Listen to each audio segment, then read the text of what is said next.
Hossein Nayeri was born in Tehran in 1980. But when he was only 13 years old, he and his family moved to the United States. They settled in the city of Fresno, California.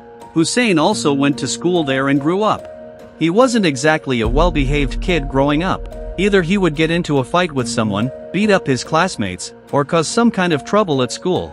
He was an athlete and wrestled, but he didn't care at all about school or his studies. His grades were always low, and with a lot of effort, he eventually got his high school diploma. Then he joined one of the toughest branches of the US military, the Marine Corps, or simply the Marines. Getting in there is very difficult. They only take strong and determined athletes. Because Hossein was an athlete, they accepted him.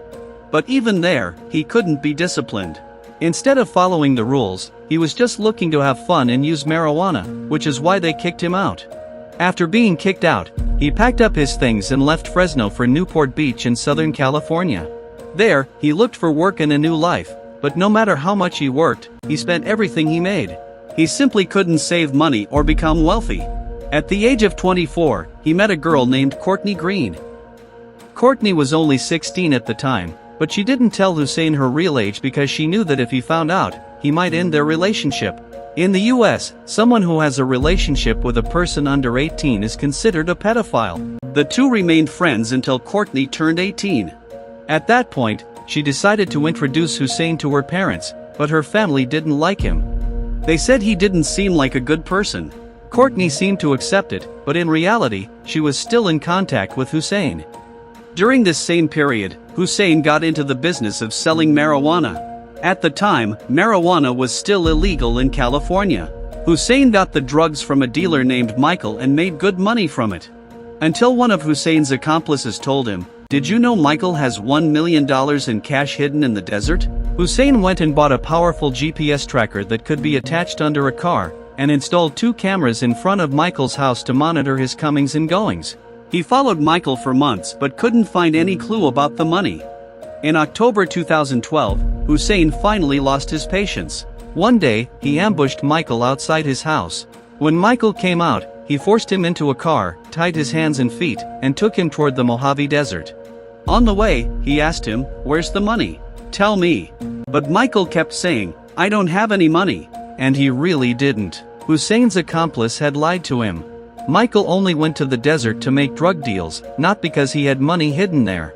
Hossein didn't believe him. He started torturing him, and in the end, when Michael still didn't say anything, he cut off Michael's genitals with a knife and threw him out.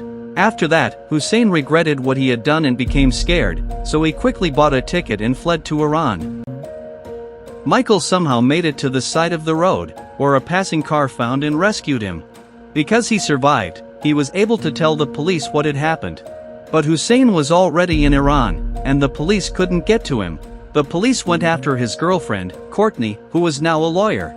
At first, they couldn't get anything out of her, but then, during a search of her house and Hossein's computer, they found evidence from the GPS and cameras. This led them to arrest Courtney as an accomplice as well. The police told her that if she wanted to be cleared, she had to get Hossein out of Iran. Courtney called Hossein and sweet-talked him, saying, "Come to another country and meet me." Hossein fell for it and went to Prague, Czech Republic, where he was arrested. He spent a year in a Czech prison while all the legal procedures for his extradition to the US were completed. Then he was handed over to US police and taken to Santa Ana jail. But Hossein wasn't idle even in prison. He planned an escape with 2 other inmates named Baekdong and Jonathan T. They filmed their escape on their own cell phones and calmly walked out of the jail, laughing. After escaping, they fled with a Vietnamese taxi driver named Long Ma.